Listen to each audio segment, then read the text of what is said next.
Tropical Storm Hilary's impact can be seen all across San Diego County. And there is still a lot of debris on the roads. Joining us now to talk about what you can do to stay safe on the roadway, CHP Sergeant Brian Pennings. Good morning. Good morning. So how did we do? A lot of crashes yesterday? Yes, there was. Well, first of all, thank you for everyone who stayed home. They're very light traffic, but even with that said, we had 163 documented collisions in San Diego yesterday.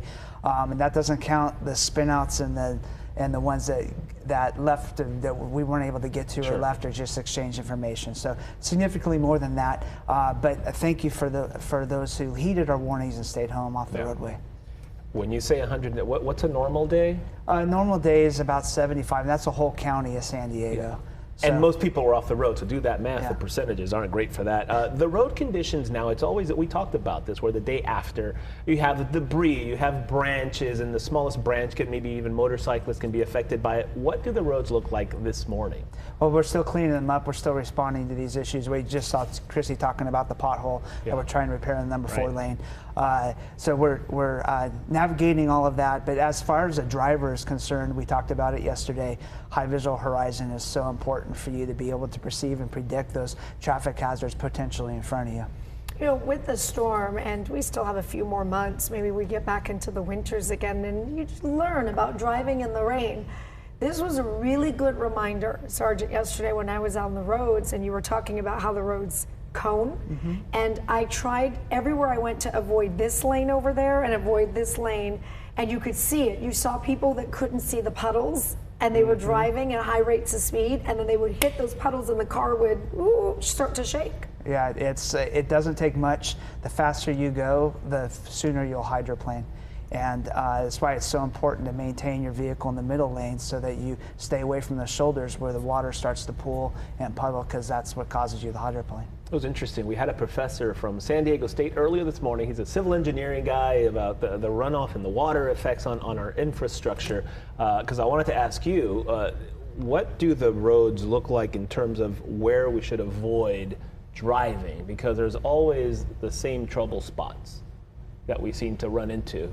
Parts of Sorrento Valley, parts of Fashion Valley Mall by there. Any specific areas we should avoid until maybe it kind of dries off a little bit? Well, it's all your low-lying areas. It's your typical areas, and typically that's on surface streets. On the freeways, we usually do a pretty good job, unless one of the drains get clogged from debris.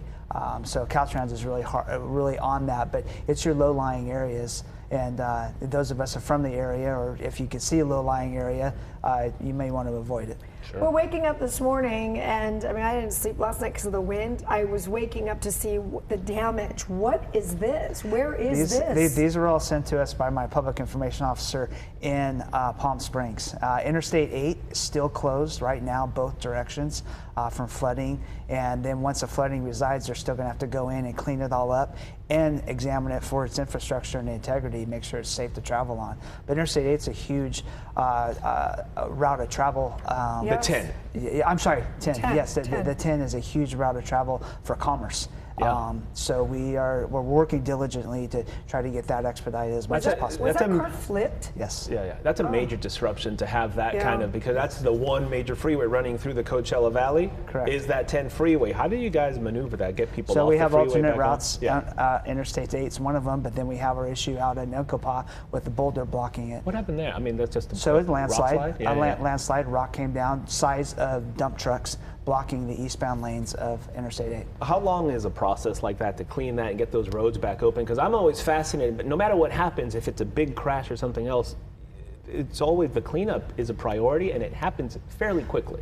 We do so as quickly as possible, Sure. and this is why, Raul, the economic impact from having a freeway like that closed is massive. Oh, sure. These commerce people, they're paid by the hour. And it could be millions of dollars that are lost in time to the economy by having a thoroughfare like that and a main route of travel closed. I'm glad you bring that up, because I was mentioning it earlier over the past few days. You see some people saying, well, that hurricane was uneventful. It may have been uneventful, thankfully, to that we had minimal damage and loss of life. Having said that, it does have an impact on people here, on businesses here. Well, you can see we set records across the board in several areas. It wasn't as bad as we anticipated, thankfully. We're thankful for that. We were prepared for a lot worse.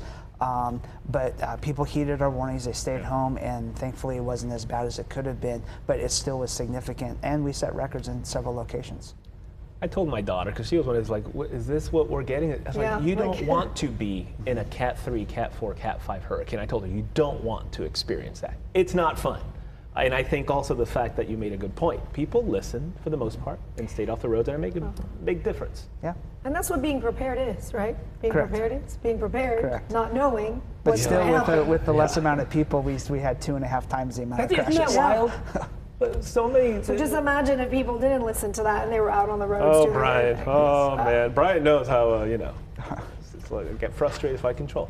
Brian Pennings, we thank you as always. Thank you Sergeant. so much. Appreciate it. Thank Stay you. safe out there.